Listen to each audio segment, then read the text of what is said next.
Hey guys, thanks for joining me again, and I'm sorry again about last Tuesday.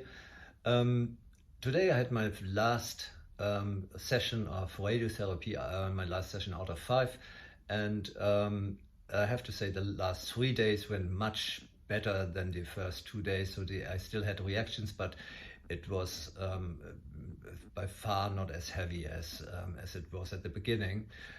So today I would like to share a little bit with you the how this actually looked like, each of these sessions, and also this unexpected and a kind of hilarious moment when this radiation machine actually um, provided a musical tune, a kind of somehow what I decided shall be the main theme or the leitmotif, so to speak, of this journey. This was really an amazing and hilarious moment. So I had my first session last Monday at 11 a.m. So I was called into this room, a 60 square meter big room on the high maybe 2 meter 50 or something, and almost half of it was filled by the machine. And I must confess that I was a little bit shocked and even a little scared by the sheer size and massivity of this thing. It reminded me a little bit of a 70s or 80s Star Wars set or something. And I was a little scared because mainly because of the fact that you can't imagine, you simply could not imagine that this not very sophisticated designed monstrum should be able, what the doctors told me it is, to hit its target with a precision of less than 1 millimeter. So I reluctantly lay down on the central bed, and from now on, I began to relax more and more, because the assistant started first to very precisely position my body in along the cross marks they applied to my body last week already, as a result of a very extended CT session. And when they were kind of happy with that, they did what these radio people always do when they disappeared into their safety room. And then this machine started to move around me. It contained of separable, movable, independently movable big segments, which started to move around me, and each of it started to really very precise, in a very precise and carefully planned way to position itself, each of its segment to position itself in the right position. So it went like,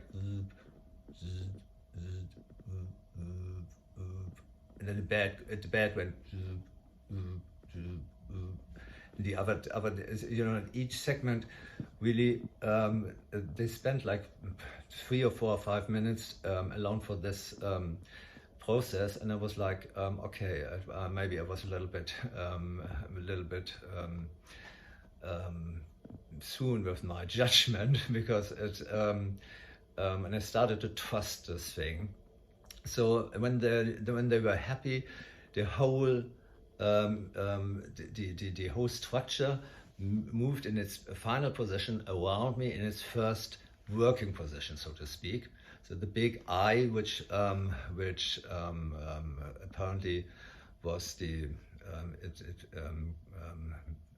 contains the cannon, and from which the rays are shot, moved below me, below the bed, and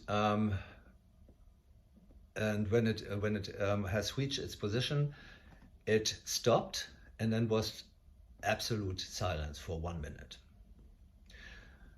And you expect something noise-wise, like something like this from this huge structure, something like an MRT or a CT or something, like really like something loud, something boom boom boom boom boom, or something like really annoying.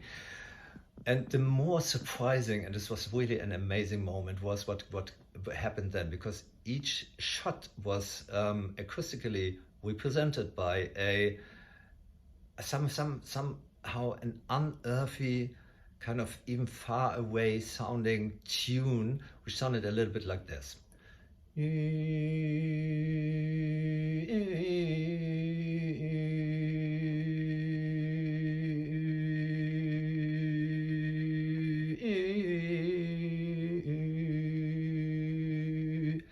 So it has its variations in the length of the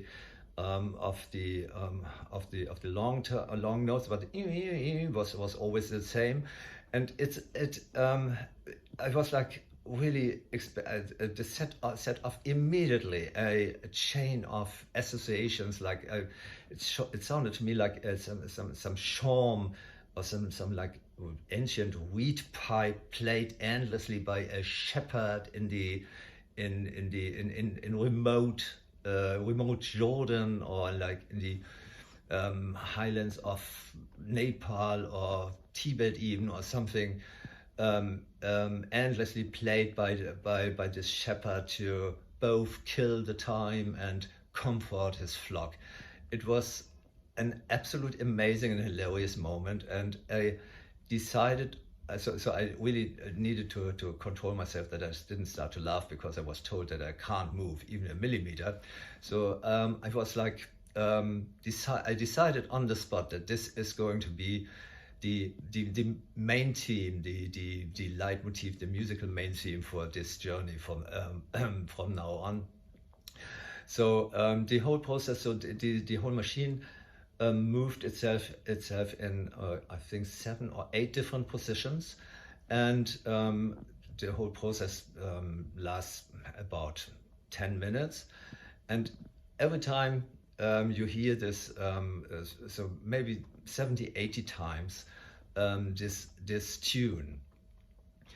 So after that, I went out of the room, I dressed again, and then left the building, and this tune really stayed with me the whole day, and even in the night, the first night where I wasn't sleeping, and I started at some point to repeat this tune to remind the fucking tumor that the times of laziness and the good times are actually over.